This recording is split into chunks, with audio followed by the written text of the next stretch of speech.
Welcome back to the Something Better podcast. I'm Joe Conroy, and I'm joined again with Christian Clegg, our city manager. We're going to dive into some more in-depth topics today. Again, you've been here for about 4.5 years, and talk a little bit about what some of maybe your successes and challenges have been since you've gotten here. Yeah, great question. I will say first off, I started in March of 2020, and that was a really interesting What happened time. then? Yeah. I think it was on my 17th day on the job that we declared emergency. Yeah. And, the pandemic was not something that, really anybody in my generation of city management or administration has ever seen something quite like that. And all of us, it's a once in a generation, type of challenge that we all had to face. And so the first couple of years, we had to do a lot of things different than would be standard, than would be typical.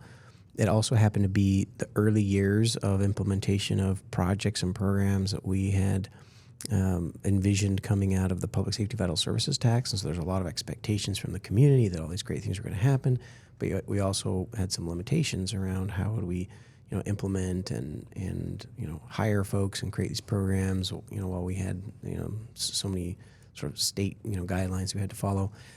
But coming out of the pandemic, we actually stayed open throughout the entire pandemic, and we worked really hard to, get these building blocks in place. And so I really view Bakersfield coming out of the pandemic much quicker than many other cities, and we're able to get a lot of these programs set up. We've got an entirely new regional radio system that's coming on board. We've got a new financial software system that's the first time it's being upgraded in 30 years at the city.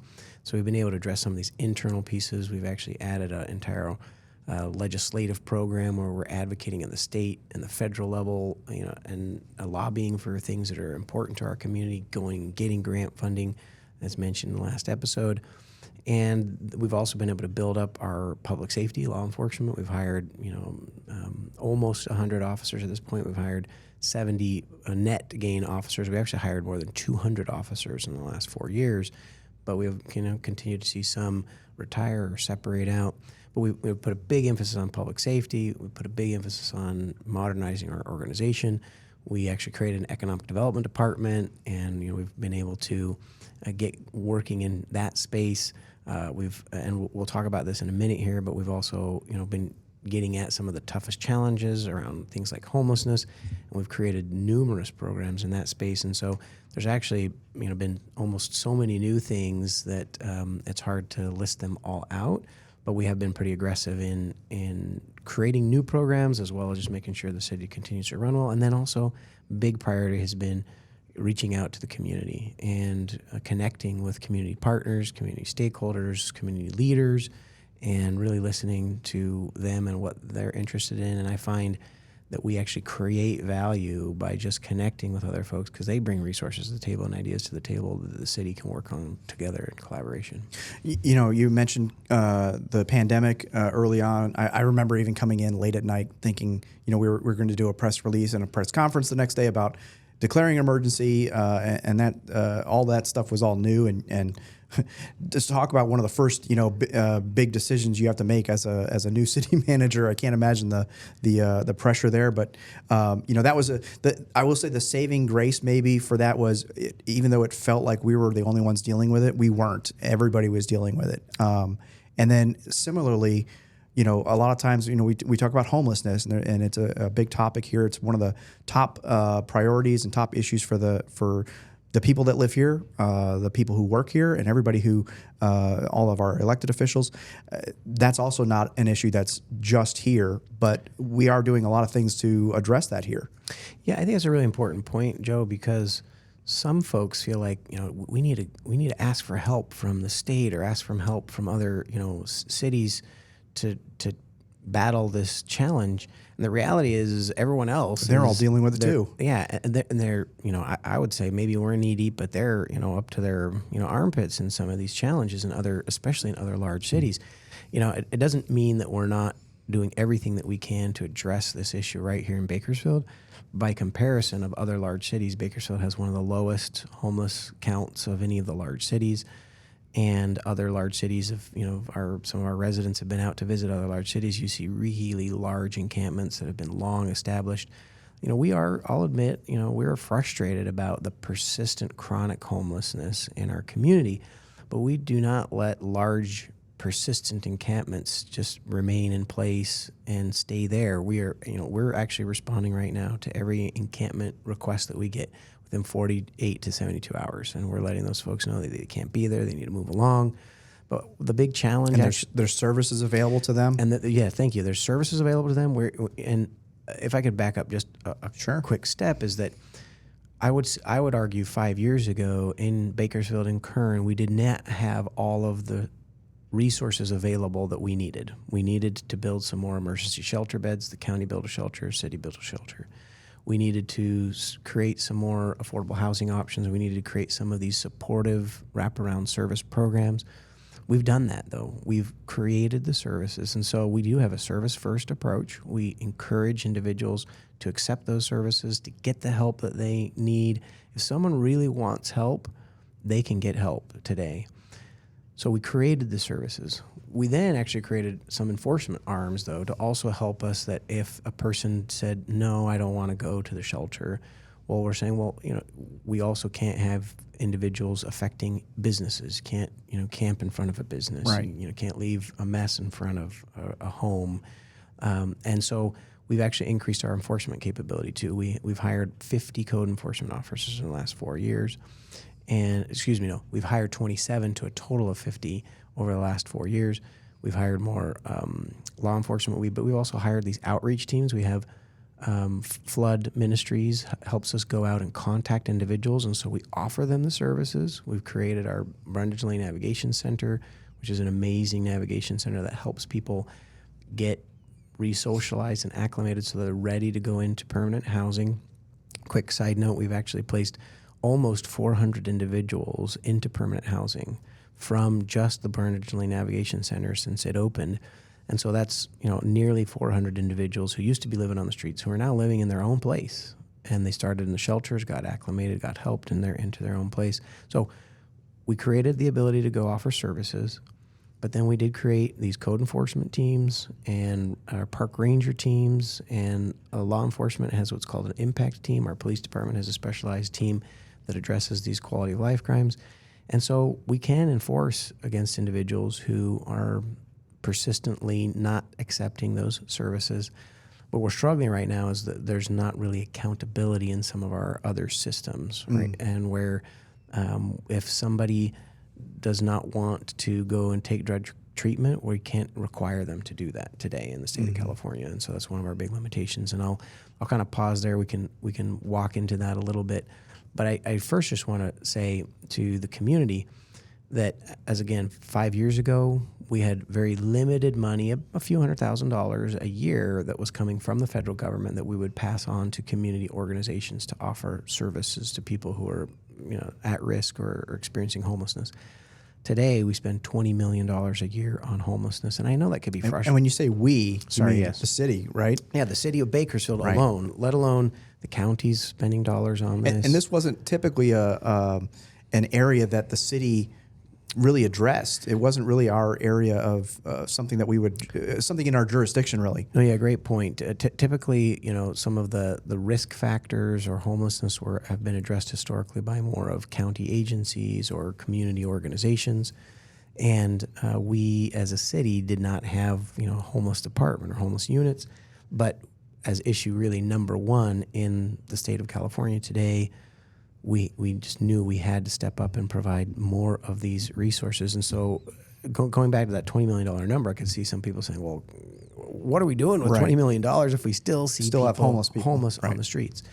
I know this is probably cold comfort for folks, but I would just suggest, what might things look like if we weren't doing all of this enforcement, if we weren't cleaning up. We hadn't pulled 400 people off the streets and into permanent housing. Correct. And in addition to those 400, there's still other 250 individuals in our shelter. And so, that's, closer to 750, 800 people that we've helped, be pulled off of the streets. And the fact that we don't let these homeless encampments get, long established. We continue to frankly, as we offer services, also keep the pressure up on folks. And ultimately, right now what we need is we need more mental health treatment, we need more substance use treatment, and frankly, we need access to jail beds. And without all three of those things, we don't have the ability to require individuals to go and get the help that they really need. In fact, we believe that it's more compassionate and humane to make sure people are getting treatment because they're not making good decisions on their own behalf. They're not making decisions that are, for their best welfare. And we've had some limitations because of federal laws and court rulings and California law.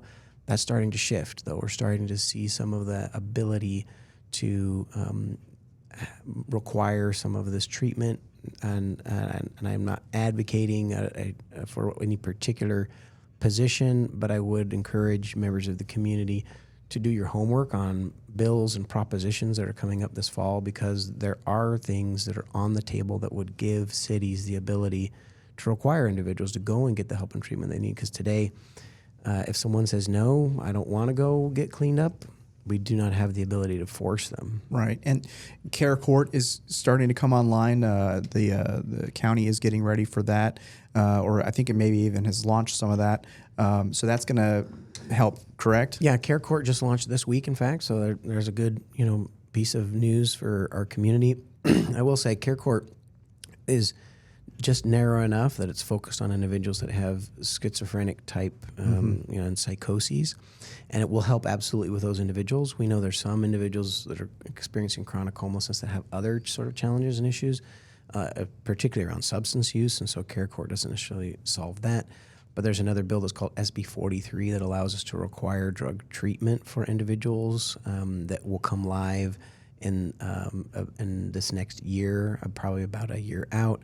And then again, as I mentioned, there's some other propositions on the table that would give us even more authority to do that. But we need the jail bed spaces to then... We need somewhere to take them, for them to go to. Precisely. And then ultimately, jail is not the best place to treat individuals, but that accountability needs to be there, that if you don't go into, let's say, a residential or detox or drug treatment program, your alternative is jail time.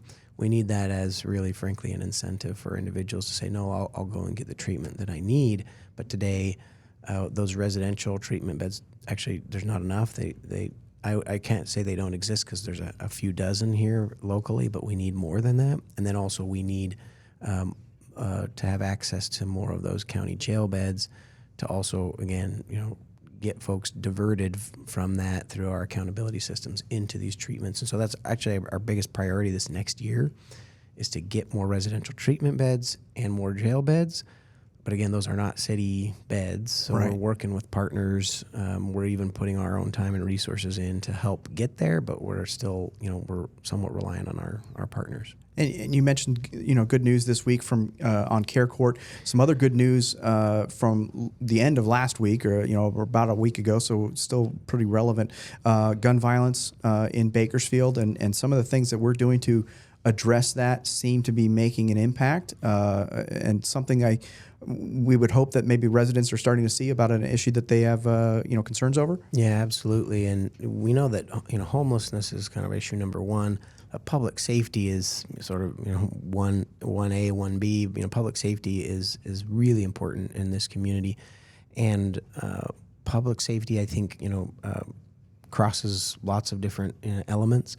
What might be interesting for community members to hear is that actual overall crime, reported crime from 2022 to 2023 saw about a 12% reduction in overall crime. And in particular, though, we saw around violent crime, we were seeing record numbers in 2020 and even 2019, 2020, 2021 of violent crime, homicides, gun shootings. And while all public safety is important, reducing harm and saving lives just had to be a preeminent issue for us. And so we stepped in and said, we're going to adopt a program that is going to have significant reductions to this violent crime. And as we talked, last episode about best practices, there have been proven techniques that have seen reductions in gun violence. And so we went and we studied those. We understood what those are, and we went and got grant monies. We actually got the first about $1.5 million, and then we got another $3 million grant, and we just got another $2 million grant to help us in this space. And we've implemented a program that really focuses in on a small number of individuals are typically responsible for most of the gun violence. We're only talking about maybe 100, 200 people in a city of 400,000. Yeah. That starts. And this is the CalVIP program, California Violence Intervention Prevention. Correct. It is. And it is a gun violence reduction strategy. And we work with law enforcement. We work with community partners. And you really look at, hey, if there's this, only 100 people who are active in gun violence, it's probably only even a dozen individuals who are really carrying those guns and pulling those triggers. We focus in on those individuals. We give them a different path out. But if they don't take that path out, we let them know you're going to have some attention. Watching you. We're watching you. You're going to have some attention, and you're going to be accountable. We're not going to allow gun violence in our community. We've seen the first year we saw about a 39% reduction, and then the next year we saw a 29% reduction in homicides. Those are dramatic improvements, and things have quieted down very significantly in that space. And to the degree we're starting to look at, how do we take it to the next step and work on some issues like domestic violence is our next sort of highest type of violent crime.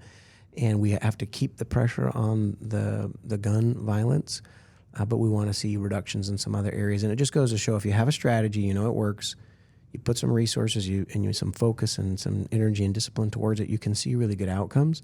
And we're going to continue to take that out to other portions of public safety. And you mentioned those reductions. I think you said 39% and 29 or 27% the next year. Is that something that we could have expected without a program like this? Would that have happened? No. Good point. That we've seen some national trends that overall gun violence is actually trending a little bit down nationwide.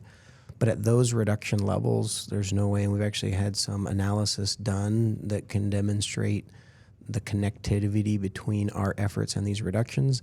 We're actually going to go, it's been so dramatic. We're one of the large urban areas in the nation that's had the largest reductions in the country. And so we're having some deeper evaluation done to really statistically show that connectivity between our efforts. But yeah, there's clearly strong correlation, and we're convinced that these efforts are causing these pretty significant reductions. That's fantastic. So real quick, briefly, if we can, I want to touch a little bit on economic development and some of the things we're doing, maybe the strategy a bit, and then also maybe some things that people can expect in the near future. Yeah, absolutely. And I would even connect it back to, we talk about homelessness, public safety. If we're not creating opportunities for individuals to be successful economically, and we need to create jobs and opportunities for individuals, it's really hard to help those who are at high risk of some of these types of behaviors. Those behaviors are a little more attractive without the economic opportunity. Yeah, absolutely. We need to create opportunities in Bakersfield, and I think our residents are interested in quality of life. Mm-hmm. I think Bakersfield has always been a friendly, great place, affordable, great place to live. But I think we can do better at creating more amenities for our community and more jobs and opportunities in our community. And so, again, we've actually created an economic development department for the first time. There's an effort that is a regional effort that's between the city and the county and the chambers of commerce and the Kern Economic Development Corporation and large job providers. It's called B3K or is our short name for it. And that's really designed to create more jobs, more higher paying jobs as well.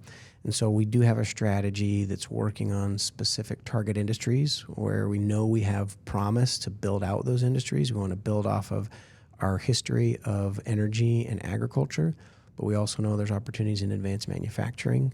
There's opportunities in some of the warehousing and logistics. There's also opportunities in what we call advanced business services. And then ultimately entrepreneurship. Often, 80 to 90% of new jobs tend to come from small, businesses right in a community itself. And so we've actually put together an entrepreneurship program. We've used monies that we receive from the federal government to create grants. We've given out $1.5 million in grants. We're going to do another $1 million in entrepreneurship grants. And that $1.5 million, we're looking at right now it's probably going to create up to 200 jobs. And so sometimes you see in the news, oh, this big exciting, new plant is coming, or this new, company's coming, and they might bring 50, 100, 200 jobs. We've created 200 jobs just by building up small businesses right here in this community. So we're going to continue to march towards good outcomes and creating jobs in these target sectors, because we need to create those jobs. At the same time, there's going to be good, amenities that are going to come to this community through some of the projects and the things that are coming. So we actually have, there's been some recent announcements for those that may not be aware in the community for that area at Callaway and Rosedale Highway. There's going to be a new retail center there. Whole Foods is going into that new retail center. Great. We're going to see some new development in the Seven Oaks area just south of Belcourt, where they're going to continue to add out both commercial and retail as well as new housing. We've got down on Panama a whole new retail center going in the Northeast. The long-awaited redevelopment of East Hills Mall, City Lights, is coming there. And it's going to be a total refresh of lots of new amenities for all those folks in Northeast who have to travel, fairly far down the hill to get to amenities. There's going to be lots of new amenities up there. And so, one of the things that's interesting about Bakersfield is, despite some of the challenges statewide around homelessness, and despite even our affordability starting to get a little bit affected here, it's always been more affordable, but those affordability is starting to tick up. People want to come to Bakersfield. Our population continues to grow. New businesses continue to open. Lots of new homes continue to get built. People want to be in Bakersfield. And so we're in a growth mode, and there's good reasons for that. And we need to guide it and direct it and capture some of the opportunities with that. But we're definitely in growth mode. Yeah, that's all really great news, and just good things are coming to Bakersfield, and we're working to make those things happen. You're working to make those happen with your leadership. We appreciate your time, and thank you for coming on for our first two episodes of the Something Better podcast. I hope you felt welcomed. Absolutely. It's great. I appreciate the opportunity to be here and help get things kicked off. And I hope that the future episodes go even better. Well, thank you very much. Again, thank you, Christian, for being here. I'm Joe Conroy. This has been the Something Better podcast. We hope you've enjoyed our conversation here with Christian, and you'll join us for some more. Don't forget to hit that follow button wherever you listen to your podcast. So with that, thank you, and we'll talk to you again later.